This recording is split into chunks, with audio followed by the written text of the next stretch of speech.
स्वरूपं चिदानन्दकन्दं जगत्सम्भवस्थानसंहारहेतुं स्वभक्तेच्छया मानुषं दर्शयन्तं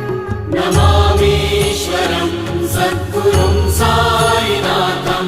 भवद्ध्वान्तविध्वंसमार्तण्डमीड्यं